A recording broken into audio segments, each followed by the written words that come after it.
Muy buenos días, señores estudiantes. Tengan ustedes muy buenos días. Les habla el doctor Arraya. Vamos a continuar con el tema de tumores odontogénicos que habíamos llevado la pasada semana para culminar ya el tema de las tumoraciones.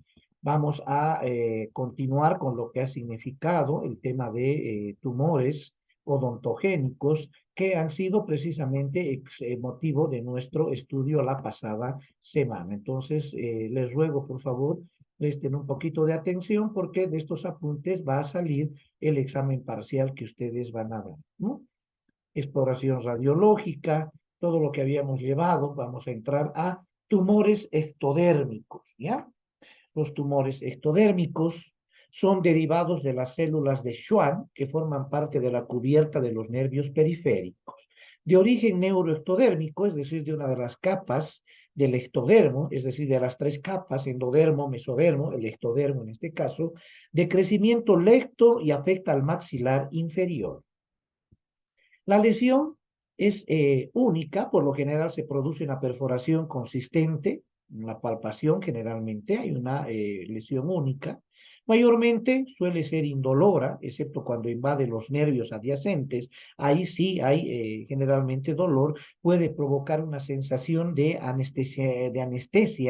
anestesiamiento durante el periodo de este tumor, es decir, donde se ubica el tumor generalmente comprime fibras nerviosas, el paciente parece que estuviese anestesiado precisamente por esa expansión que tiene este tipo de tejidos. El tratamiento consiste en una excisión generalmente, habitualmente no da recidiva en relación, por ejemplo, a un ameloblastoma, por ejemplo, o a un mixoma odontogénico que generalmente tienen este tipo de problemas. La remoción es quirúrgica de este tipo de tumores. Vayamos a las radiografías que vamos a utilizar, la Segmento Vertex que vamos a utilizar y vamos a utilizar también otro tipo de radiografías. Vean ustedes radiográficamente y clínicamente cómo se ven estos tumores que son característicos generalmente de lo que significa también cavidad bucal.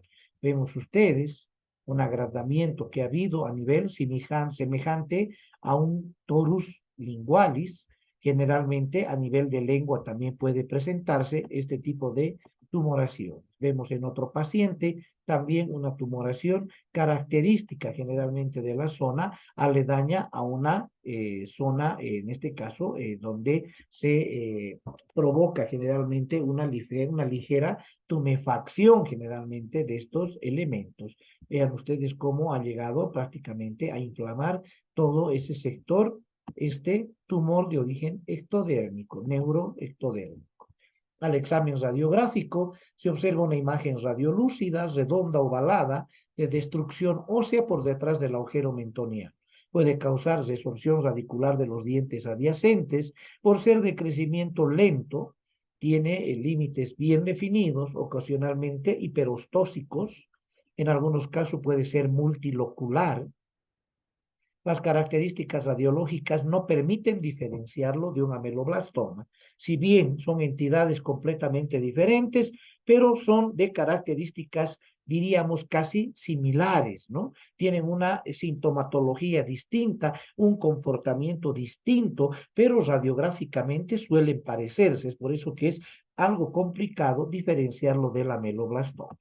Vamos a otro tipo de tumoración que vamos a seguir estudiando, el neurinoma, ¿no? Llamado también el tumor neurinoma o tumor de amputación o neuroma traumático.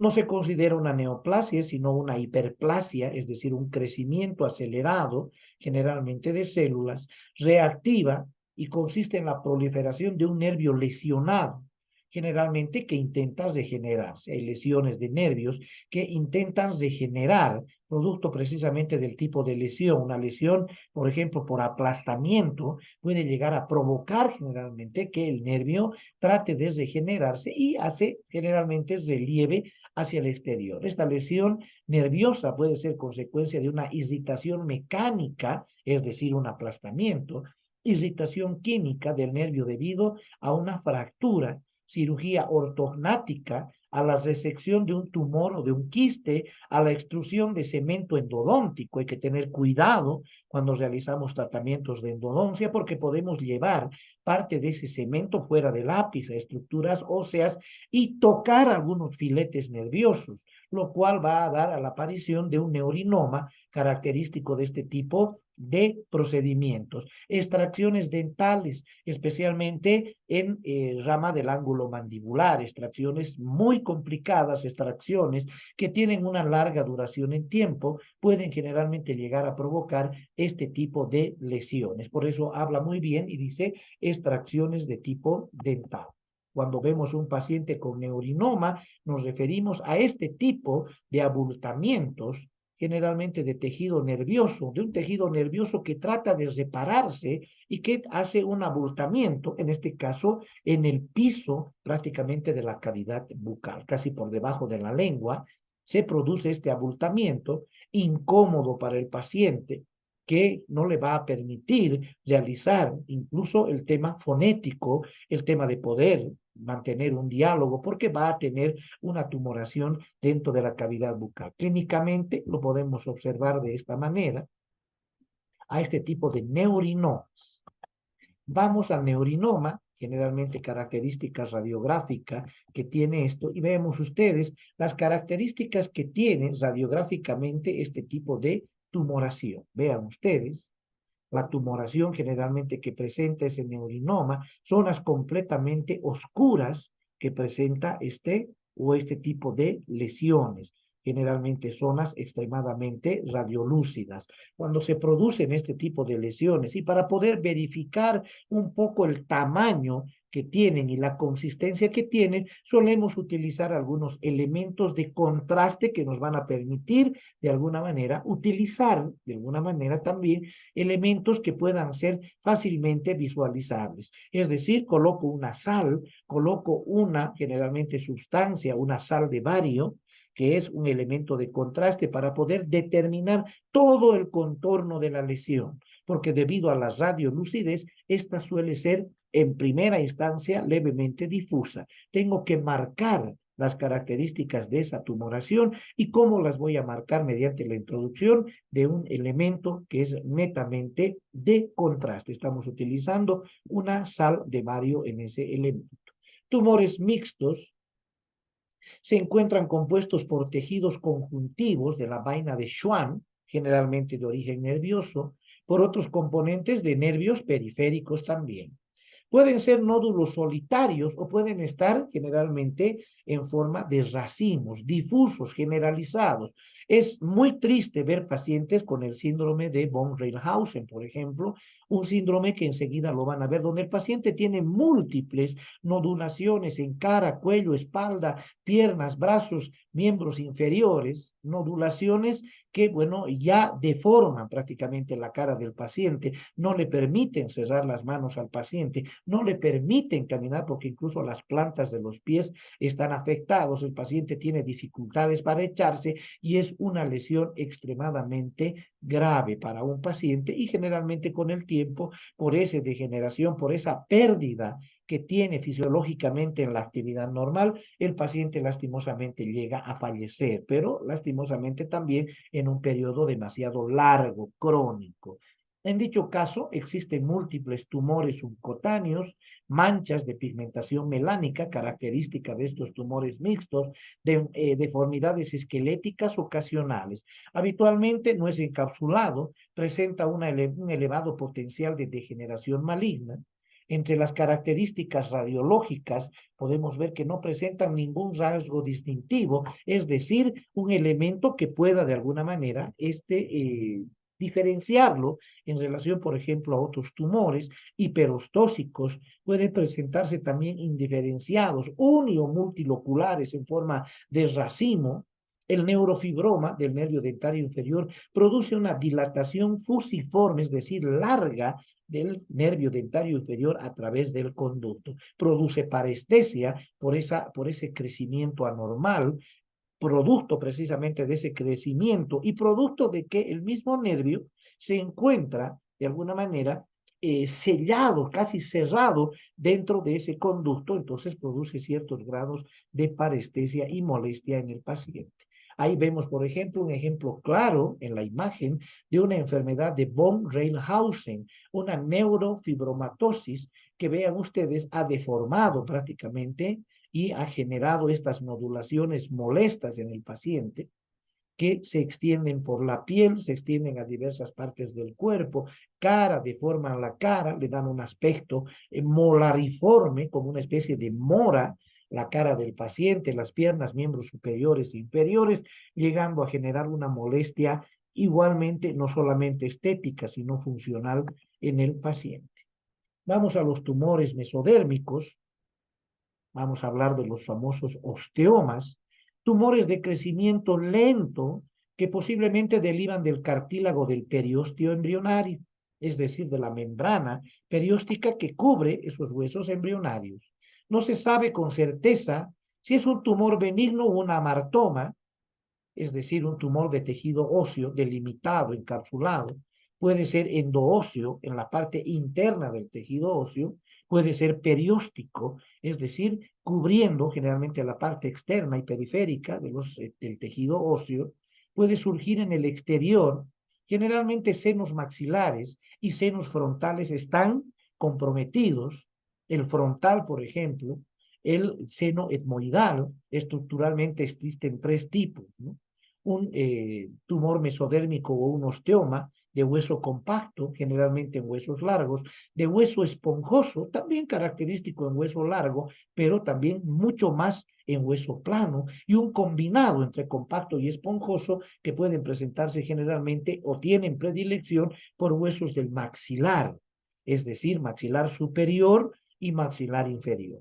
La mayoría de estos son pequeños, aunque algunos pueden crecer y producir graves daños, especialmente los de la región frontoetmoidal, osteomas, que estamos visualizándolos.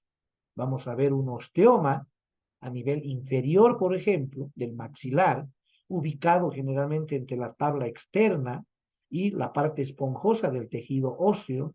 Vean ustedes, generando en el paciente dolor, presión, compresión generalmente no solamente de tejido óseo, sino también de tejido blando, manifestándose externamente. Ahí vean ustedes las características de este osteoma que ha sido producido generalmente en maxilar inferior, similar generalmente a un tumor o a una presencia de una exostosis ósea, como ustedes conocen el torus generalmente mandibularis, ¿no? Pero que se ubica en la región, como ven ustedes, vestibular del maxilar inferior. Síndrome de Gardner, que viene asociado a los osteomas, se caracteriza por la presencia de varios osteomas. Existe generalmente propensión a la generación maligna de pólipos intestinales. Este síndrome, que viene asociado al osteoma, no solamente se caracteriza por la formación de tejido óseo, es decir, unilocular o multilocular, sino también a la presencia de pólipos intestinales característicos. Se observan en numerosos dientes permanentes, supernumerarios, sin erupcionar, como también en las enostosis, crecimiento de tejido óseo que se produce generalmente y en piezas dentarias donde por acción traumática, por presión, esos dientes no han logrado erupcionar y llegan a producirse estos osteomas. Tiene una característica radiográfica, tiene una masa radiopaca bien definida en los senos paranasales, en el maxilar inferior, lesiones mandibulares a nivel de maxilar, como hemos visto en la anterior imagen, puede extenderse a espacios de tejidos blandos y adyacentes. Es por eso que generalmente causa asimetría facial.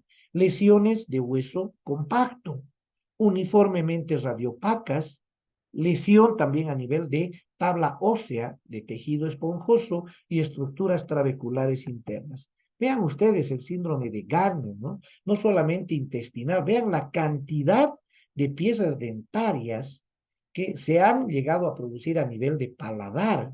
Ese paciente va a tener que ser sometido a una extracción de todos estos elementos porque el paladar prácticamente está invadido de estas piezas dentarias, síndrome de Gardner, que puede presentarse, bueno, gracias a Dios, puede presentarse de 1 en 1 millón de personas. Esta sintomatología, perdón, patología que ustedes están observando, con estos dientes diminutos, aberrantes, porque vemos premolares incluidos, vemos, por ejemplo, pequeños molares, vemos centrales que vienen alineados y que no queda otro remedio, lastimosamente, que extirpar todos estos elementos ajenos al paladar normal de una persona o de un paciente. Entonces estamos hablando del síndrome de Gardner. Otra característica de este síndrome de Gardner son las nodulaciones a nivel frontal. Estamos viendo con asimetría también a nivel frontal, como una especie de, en este caso, forúnculos. Muchas veces son confundidos como forúnculos, es decir, un estadio un poquito más grave que un acné, pero no tienen esas características. Generalmente estos forúnculos hacen con el tiempo ulceraciones. Estos generalmente se mantienen endurados y no hacen ulceración en el síndrome de Gardner, es decir, los famosos osteomas. Vamos a la siguiente, un osteoma osteoide. Es un tumor benigno de muy poca frecuencia en los maxilares, de naturaleza conocida, probablemente es una variante de un osteoblastoma, es decir, una mezcla generalmente de, en este caso, un elemento como, diríamos, un osteoma y un osteoblastoma generalmente, o un ameloblastoma, una mezcla de ambos, es de sintomatología muy dolorosa, de tratamiento y excisión completa.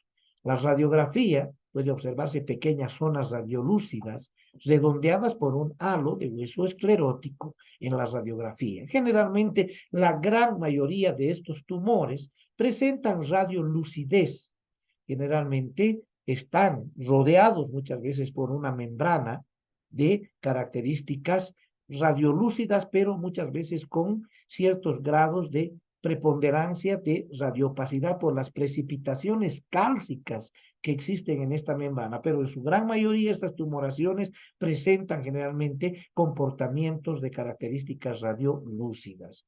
La parte central puede presentar imágenes radiopacas, como les he mencionado, producto a esa calcificación, a esa precipitación cálcica que producen ese tipo de tumores. Ahí está un osteoma osteoide, en la cortical, reza la bibliografía, un varón joven, raro diagnóstico de mandíbula, dolor severo, generalmente, que se ve con la presencia de antiinflamatorios esteroides, un núcleo radiopaco característico de este tipo de lesión, y bueno, una zona radiolúcida oval.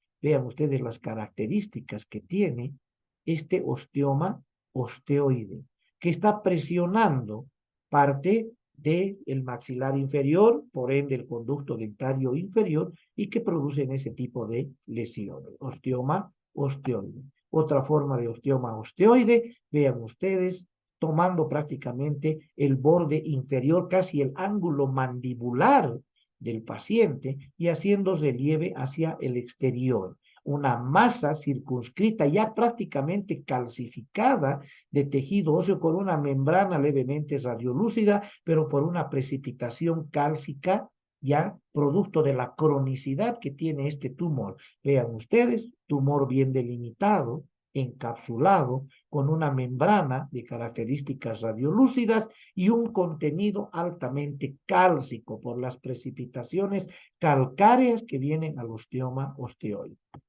Radiografía que visualiza muy bien este tipo de patologías. Vamos a la siguiente. Osteoblastoma benigno desarrolla en regiones dentadas del maxilar inferior, presenta habitualmente dolor e hinchazón en la región afectada, está estrechamente relacionado con el osteoma osteoide que hemos visto anteriormente, osteomas relacionados también a síndrome, como el síndrome de Gardner, puede adquirir menor tamaño, puede ser mediano, moderado, generalmente suelen ser relativamente dolorosos. Los tratamientos consisten en el raspado o en la excisión quirúrgica o local de este tumor. puede existir recidiva y en algunas degeneran en sarcomas. Estamos tocando todo el tema de tumoraciones de tipo odontogénico y no odontogénico para culminar este capítulo. Es por eso que nos hemos tomado 2 clases para poder llevar este tipo de, en este caso, un tema que estamos llevando de tumoraciones debido a la amplitud que tiene precisamente estos temas. Hay otro tipo que después lo van a llevar de tumoraciones malignas. Nos hemos adentrado un poco también a tumoraciones malignas con el comportamiento que tienen cada uno de ellos, ¿no? Hemos visto que en este tipo de tumoraciones, en este caso osteoblastoma benigno, son generalmente encapsulados, es decir, tienen una cápsula que rodea prácticamente a este tumor. Características radiográficas, un aspecto bastante variable, pudiendo ser totalmente radiolúcido, con focos de calcificación debido a la precipitación cálcica. Pueden ser difusos los bordes, es decir, no muy bien marcados, corticados, muchos de ellos son aserrados, algunas lesiones mandibulares, son calcificadas, rodeadas de un halo radiolúcido o un patrón de rayo solar. Hay que tener muy en cuenta que esta tumoración puede asemejar muchas veces a la presencia de un tumor que tenga las características de rayos de sol. Hemos manifestado que entre tumoraciones benignas y malignas, las tumoraciones malignas habitualmente empiezan a emitir una serie de ramificaciones. Es por eso que radiográficamente se dicen como rayos de sol o como los radios de una bicicleta. A no engañarse porque también estas tumoraciones, limitadas indudablemente, también tienen muchas veces este tipo de características en imagen, radiográficamente hablando. Vamos a otra patología, condroma. Cuando hablamos de los condromas, estamos hablando de tumoraciones benignas compuestas de cartílago, por eso el nombre de condroma. Frecuentemente en varias regiones del esqueleto, puede desarrollarse en los tejidos orales, habitualmente es invasivo o localmente invasivo. A pesar que los maxilares son huesos membranosos, contienen vestigios cartilaginosos donde puede desarrollarse el tumor. Habitualmente muchos pueden ubicarse a nivel del tabique de las fosas nasales. Se presenta con mayor frecuencia en la región anterior del maxilar y en la mandíbula pueden aparecer en la región premolar y molar. A ver, ¿por qué se ubican en la región anterior del maxilar superior? Debido a que está, o cierto grado, tiene cierto grado de afinidad con un elemento que está en base a un cartílago, que es el tabique de las fosas nasales. Por eso, por ahí su apetencia de este condroma por ese sector. En el maxilar inferior puede aparecer en la región de premolares y molares, en la sínfisis del mentón, y puede presentarse en la rama ascendente del maxilar y apófisis coronoides. Hay que recordar que estos huesos, como son de características membranosas, tienen un origen o tienen también un primordio de tipo cartilaginoso. Es por eso que estos tumores también tienen predilección por este tipo de huesos y elementos y estructuras, especialmente por la rama ascendente y por el cóndilo del maxilar inferior. Los dientes, que están muchas veces en relación con este tipo de tumoración, pueden llegar a aflojarse, exfoliarse y muchas veces salirse de la cavidad bucal. Puede ser tratado quirúrgicamente con márgenes de seguridad. Es decir, si el tumor mide entre 4 a 5, aproximadamente estamos hablando de un tumor grande, 4 o 3 centímetros, tendremos que tener un margen de seguridad de 5 para realizar una excisión exitosa del tumor, porque por su origen cartilaginoso y por el origen de las células que tiene, estos generalmente tienden a recidivar y pueden dar lugar a una instancia un poco más seria, más severa, que es la formación de un sarcoma o un condrosarcoma. Cuando ya estamos hablando de un condrosarcoma, estamos hablando de una lesión muchísimo más seria. Vean ustedes este condroma, característico generalmente en maxilar inferior, ha tomado parte del maxilar, sínfisis del mentón, imagen levemente difusa, que se presenta en la imagen radiográfica. Condroma y su estudio radiográfico, imagen radiolúcida, irregular que indica la capacidad destructiva, borde radiolúcido, nítido o poco definido. A veces presenta radiopacidad en su interior, aunque no es característica de este tipo de tumores, generalmente porque no tiene precipitaciones o carece de precipitaciones cálcicas en su interior. Es por eso que generalmente tiene las características de radiolucidez extrema. Vean ustedes aquí una tomografía que se ha sacado, un osteocondroma de articulación, ¿no? Un osteocondroma, es decir, una mezcla de tejido óseo con cartilaginoso en la articulación temporomandibular. Les decía, generalmente esta cápsula puede ser susceptible muchas veces a la aparición de este tipo de osteocondromas a nivel de la articulación. La cápsula generalmente articular que vemos ahí nosotros y bueno, la cavidad glenoidea del temporal, la porción articular generalmente de esa estructura. Vamos al hemangioma, ya vamos cerrando jóvenes, vamos al hemangioma, que tiene una característica también muy especial, ¿no? Es un tumor benigno que se desarrolla frecuentemente en las vértebras y en el cráneo. Pocas veces ataca el maxilar inferior y si lo hace, toma la rama ascendente y el cuerpo del maxilar inferior. A ver, el origen, ya lo habíamos explicado levemente en la clase anterior, claro, un poquito más rápido. Generalmente tiene un origen en vasos sanguíneos y en espacios medulares, por algún tipo de traumatismo que ha tenido el paciente. De crecimiento lento, produce expansión indolora de la región afectada durante varios meses o años. Es de crecimiento crónico, lento, de larga data, generalmente levemente duro a la palpación, produce migración dentaria, generalmente hemorragias gingivales intensas, profusas, y generalmente este tipo de tumores muchas veces tienen la característica que cuando se empuja una pieza dentaria, una corona de una pieza dentaria hacia el interior del maxilar, generalmente esta parece rebotar. Es similar a una pieza que estuviera o a una estructura que estuviera en una cama de agua, por ejemplo, ¿no?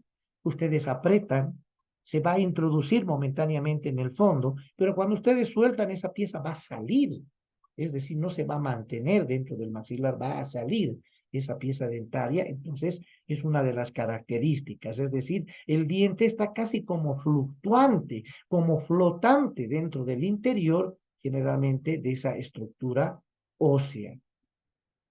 Las hemorragias que pueden ser profusas, especialmente si están relacionadas a extracciones dentarias, lastimosamente en este tipo de pacientes, antes de realizar una extracción, debemos tener el cuidado máximo, tomando en cuenta que hay que realizar dos procedimientos, una embolización, que es la introducción de material inerte en la lesión por vía vascular, la rescisión en bloque, que puede realizarse cuando es un tratamiento mucho mayor, pero en la embolización, la colocación generalmente de un elemento cáustico, ¿no? Es decir, que pueda de alguna manera cohibir una hemorragia masiva que pueda presentarse después de una extracción dentaria. Si ven un hemangioma en cavidad bucal, ni se animen siquiera a realizar una extracción dentaria, porque el paciente puede de alguna manera desangrarse y perder la vida en consulta odontológica. La recisión generalmente, la recisión generalmente en bloque con ligadura de la arteria externa y métodos generalmente esclerosantes que se pueden llegar a colocar en este elemento, embolización. Vamos a las características clínicas que presenta este hemangioma generalmente, ¿no? Hemangioma dental. Vean ustedes esa coloración azulada, ¿no? Vascularizada, generalmente a nivel del fondo del surco vestibular. Estas piezas dentarias que están en relación ya tienen cierto grado de movilidad. La radiología de efecto osteolítico, es decir, que hay destrucción de tejido óseo de varias formas. Maxilares, la lesión no bien delimitada. En el maxilar inferior los espacios trabeculares son mayores, trabéculas gruesas y densas, multiquísticas, de aspecto de pompa de jabón o panal de abejas. Pueden verse trabéculas lineales, radiolúcidas. En radiografía lateral de cráneo se ve como el estallido solar, presencia de flebolitos, es decir, precipitaciones generalmente o una especie de coágulos, calcificaciones en la concreción de venas, característicos generalmente de este tumor. Si otros tienen precipitaciones cálcicas, estas tienen generalmente, y esto puede ser pregunta de examen, la presencia de flebolitos, es decir, calcificaciones por la concreción generalmente en las venas de, en este caso, el sistema circulatorio. Ya vamos cerrando. El hemangioma, vean ustedes cómo se produce un hemangioma radiográficamente. Los flebolitos, vean ustedes ya diseminados, esta pieza dentaria que va a exfoliarse o que cuando se la toca se hunde generalmente en la estructura de esta o de este elemento patológico.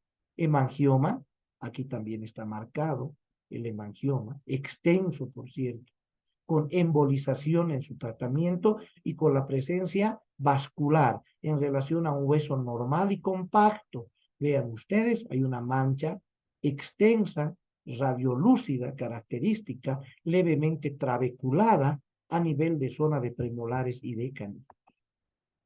Y finalmente, la fístula arteriovenosa. Lesión poco frecuente de comunicación directa entre una arteria y una vena por el capilar intermedio. Puede deberse a traumatismos, anomalías de desarrollo, extracción de dientes asociadas a una hemorragia profusa, la capacidad de expandir el tejido óseo, hinchazón del tejido blando que se presenta de color generalmente púrpura. Fístula arteriovenosa. Ejemplos de una fístula arteriovenosa, vean ustedes cómo ha deformado prácticamente el cráneo de la paciente, de esta dama, y las imágenes que pueden observarse mediante un estudio ya a nivel de, diríamos, una angiografía. Vemos ustedes esa dilatación que tiene esa fístula arteriovenosa postraumática, es decir, después de un golpe, después de un, o producto de una lesión de tipo traumático. Vean ustedes, radiológicamente bien definido, erosiona la superficie ósea, habitualmente en la región retromolar del maxilar inferior, pared del mismo suele presentar calcificaciones. Como les decía, verificar el tamaño, se usa un examen, una angiografía, la utilización de contraste, ¿para qué? Porque son elementos netamente radiolúcidos, es decir, son oscuros, y para ver el comportamiento y para ver la extensión de este tipo de patologías, necesito una angiografía, un estudio, generalmente, de el tejido, en este caso, vascular de ese paciente, ¿no? Características radiolúcidas. ¿Qué es lo que provoca en una pieza dentaria? La resorción radicular. Es decir, esas piezas dentarias empiezan a ingresar en un periodo o en un proceso similar a una risólisis, una resorción generalmente de porciones apicales de estas piezas dentales. Ahí está, vean ustedes esta imagen, una angiografía de por medio y una fístula arteriovenosa postraumática y seguramente con un tratamiento posterior.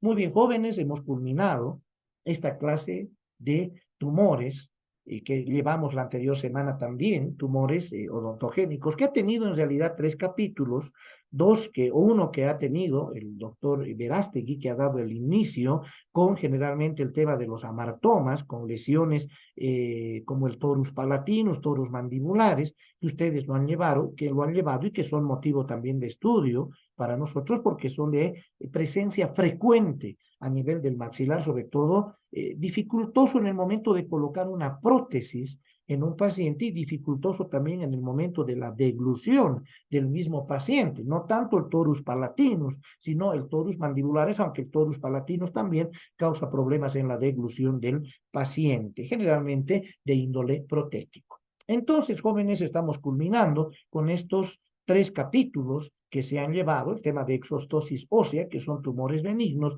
el tema de tumores odontogénicos en sus diferentes variedades, y bueno, culminando ya con estos tumores que vienen también aledaños y que muchas veces, si no son tal vez no son de origen o no son de origen odontogénico, pero que muchas veces suelen afectar al maxilar, en este caso superior como inferior.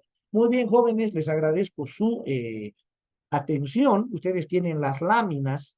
Por si acaso, antes de cerrar, la anterior semana les mandaba generalmente vía ya del Classroom las láminas. Estas están un poquito más mejoradas porque el escudo donde colocamos el tema de precisamente la acreditación de la universidad, el tema de la identificación de la universidad, han tapado parte de la bibliografía. Estas nuevas láminas que estamos colocando ya no están tapando muchas veces parte de la bibliografía que hemos llevado. Entonces, por ahí van a encontrar mejor resolución. Pueden utilizar estas porque estas también van a entrar. Es lo mismo, solamente con el aditamento de otras láminas que se han colocado para los temas de hemangioma, de tumores mixtos, de osteoma osteoide, todo lo que hemos llevado en el capítulo del día de hoy. Simplemente eso, jóvenes, concluimos la clase del día de hoy. Ustedes ya tienen la preparación para su examen parcial que lo van a tener a finales del mes de julio, el 26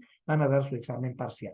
Muy bien, jóvenes, les agradezco por su presencia y por haber tenido la amabilidad de atenderme unos minutitos con la clase que hemos tenido el día de hoy. Será hasta la próxima. Muchas gracias conmigo y bueno, nos encontramos definitivamente en prácticas y también en el examen parcial. Gracias por su atención, jóvenes. Muchísimas gracias, muy amable y muy buenos días. Permiso.